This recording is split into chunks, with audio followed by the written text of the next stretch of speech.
NDA शासित सभी राज्यों के मुख्यमंत्रियों और उप मुख्यमंत्रियों की बैठक बुलाई गई है। लोकसभा चुनाव के नतीजों के बाद ये बैठक काफी अहम मानी जा रही है। बैठक में शामिल होने के लिए मध्य प्रदेश के मुख्यमंत्री डॉक्टर मोहन यादव और छत्तीसगढ़ के सीएम विष्णुदेव साय दिल्ली पहुंच गए हैं।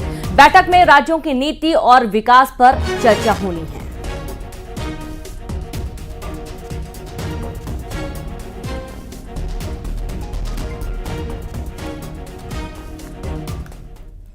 दिल्ली दौरे पर सीएम डॉक्टर मोहन यादव ने ओम बिरला से मुलाकात की। दरअसल ओम बिरला के आवास पर हुई ये मुलाकात, जिसकी एक तस्वीर सामने आप देख सकते हैं। सीएम ने मुलाकात को शिष्टाचार भेंट बताया और मुलाकात की यहां ओम बिरला से और कई अन्य नेताओं से भी उनकी मुलाकात हुई है, जो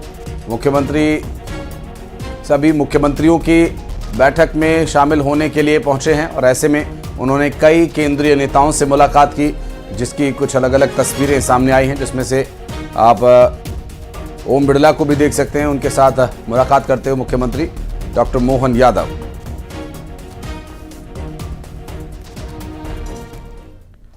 और सीएम विष्णुदेव साय नवनिर्वाचित सांसदों के साथ दिल्ली दौरे पर हैं। डिप्टी सीएम अरुण साव, विजय शर्मा भी उनके साथ मौजूद हैं। बीजेपी और एनडीए संसदीय दल की बैठक में होंगे शामिल। मंत्रिमंडल को लेकर बोले सीएम विष्णुदेव साय, जहां छत्तीसगढ़ को मौका तो मिलेगा ही, साथ ही मंत्री कौन बनेगा ये पीएम का एकाधिकार है।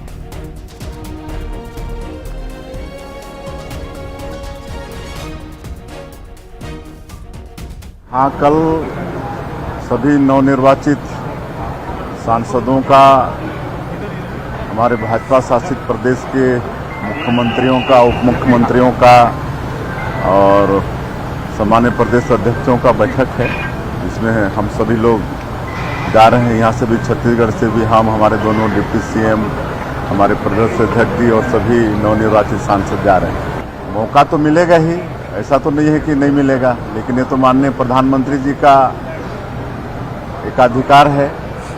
एक ऐतिहासिक और गौरवशाली पल के हम सब साक्षी बनने वाले हैं, जब 1962 के बाद कोई प्रधानमंत्री तीसरी बार बहुमत के साथ प्रधानमंत्री के रूप में शपथ लेने वाले हैं।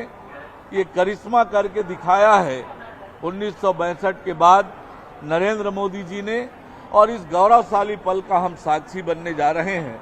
निश्चित रूप से प्रधानमंत्री माननीय नरेंद्र मोदी जी तीसरी बार देश के प्रधानमंत्री बनेंगे और विकसित भारत के निर्माण करेंगे। और हम सब के लिए तो और विशेष खुशी की बात है कि अब छत्तीसगढ़ डबल इंजन के सरकार के माध्यम से तेज गति से विकास करेगा, आगे बढ़ेगा। देखिए, ये आने वाला समय बताएगा कर मंत्रिमंडल में किसे लें, ये प्रधानमंत्री जी का विशेषाधिकार होता है, पर हम सब नरेंद्र मोदी जी के नेतृत्व में विकसित भारत के लिए, विकसित छत्तीसगढ़ के लिए काम करेंगे। डबल इंजन की सरकार होगी और तेज गति से छत्तीसगढ़ विकास की दिशा में आगे बढ़ेगा। रायपुर में भी सभी छत्तीसगढ़ के सांसदों की बैठक हुई और उस बैठक में सभी चुनावों की समीक्षा की गई, और समीक्षा करने के साथ साथ सभी सांसदों को जनता के साथ में, कार्यकर्ताओं के साथ में किस प्रकार का व्यवहार करना है, मिलजुल कर रहना है, उसके बारे में चर्चा हुई। अब मुझे नहीं मालूम, मेरे बारे में निर्णय तो पार्टी का केंद्रीय नेतृत्व करेगा। इधर मध्य प्रदेश बीजेपी अध्यक्ष और खजुराहो सांसद विष्णुदत्त शर्मा भी दिल्ली पहुंचे, जहां एयरपोर्ट पर मध्य प्रदेश के सांसदों ने उनकी अगवानी की। आपको बता दें कि सांसद कविता पाटीदार, सांसद महेंद्र सिंह सोलंकी, राहुल लोधी, सुमेर सिंह और कई अन्य नेता यहां पर मौजूद रहे। और इस दौरान बीजेपी कार्यकर्ताओं ने वीडी शर्मा का भव्य स्वागत किया और बड़ी सी माला उनके स्वागत के लिए यहां पर लेकर पहुंचे थे बीजेपी के सांसद, कार्यकर्ता।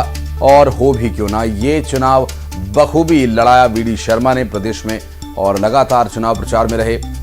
और जो सभी उम्मीदवार उनके इस लोकसभा चुनाव में अपने अपने संसदीय क्षेत्र से चुनाव लड़ रहे थे, सब के सब जीत कर आए हैं। तो एक उत्साह, एक उल्लास अलग ही स्तर पर।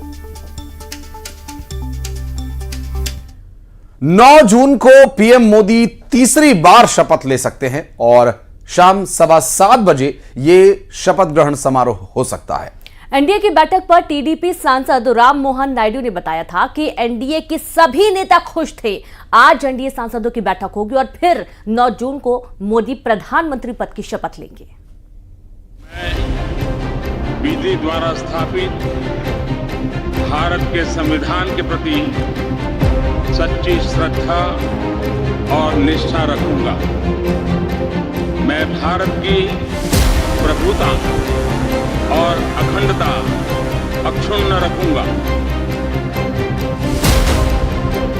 देश में एक बार फिर मोदी सरकार बनने जा रही है। सूत्रों की माने तो एनडीए की सरकार बनने में कुछ ही दिन बचे हैं। सूत्रों का दावा है कि 9 जून को केंद्र की नई सरकार का शपथ ग्रहण समारोह दिल्ली में आयोजित होगा। नरेंद्र मोदी एक बार फिर पीएम बनने जा रहे हैं। मैं संघ के प्रधानमंत्री के रूप में अपने कर्तव्यों का श्रद्धापूर्वक और शुद्ध अंतःकरण से निर्वहन करूंगा तथा मैं भय या पक्षपात, अनुराग या द्वेष के बिना सभी प्रकार के लोगों के प्रति संविधान और विधि के अनुसार न्याय करूंगा। 9 जून को नरेंद्र मोदी तीसरी बार प्रधानमंत्री पद की शपथ ले सकते हैं। इसे ऐतिहासिक माना जा रहा है। नई सरकार के गठन को लेकर बुधवार को तैयारियां तेज हो चुकी हैं। अगली सरकार के गठन के लिए नरेंद्र मोदी भी राष्ट्रपति को अपना इस्तीफा सौंप चुके हैं। आजादी के बाद ये दूसरी बार है जब किसी गठबंधन को तीसरी बार जनादेश मिला है।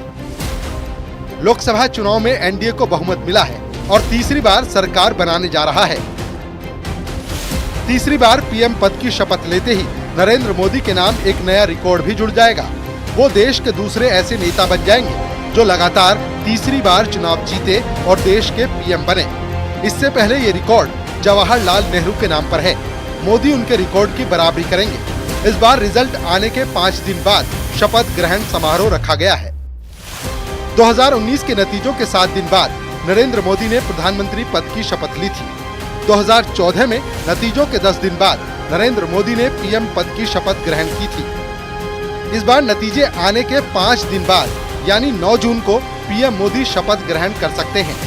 इतना ही हुआ कि एनडीए को मजबूत दिखाने की एक कोशिश, सारे नेता सब मिलकर देश को भी एक विश्वास दिलाना है कि एक अच्छा सा मजबूत सरकार अभी आगे भी बनने वाली है। तो उसके लिए देश के लोगों को भी एक मैसेज देना बहुत जरूरी है। तो उस हिसाब से वही एक बैठक हुई और सभी खुश नजर आ रहे थे और सभी आगे बढ़ने की सोच में है। तो 7 तारीख को एनडीए के एमपीज के साथ एक और बैठक रहेगी। उसके बाद 9 तारीख को मोदी जी का स्वेरिंग इन सेरेमनी रहेगा। 4 जून को लोकसभा के नतीजे आए हैं। बीजेपी नेतृत्व वाले एनडीए ने 292 सीटों पर जीत दर्ज की और बहुमत हासिल किया। लोकसभा चुनाव में विपक्षी गठबंधन इंडिया ब्लॉक ने 234 सीटें हासिल की हैं। इस बार बीजेपी ने अकेले 240 सीटों पर जीत हासिल की है। हालांकि वो बहुमत के आंकड़े 272 से पीछे रह गई। 2014 के चुनाव में बीजेपी ने मोदी की अगुवाई में 282 सीटें हासिल की थी। 2019 के चुनाव में बीजेपी ने 303 सीटें जीती थी, जो उसका अब तक का सर्वश्रेष्ठ प्रदर्शन रहा। इस बार सहयोगी दलों को मिलाकर एनडीए ने बहुमत हासिल कर लिया। 17वीं लोकसभा का कार्यकाल 16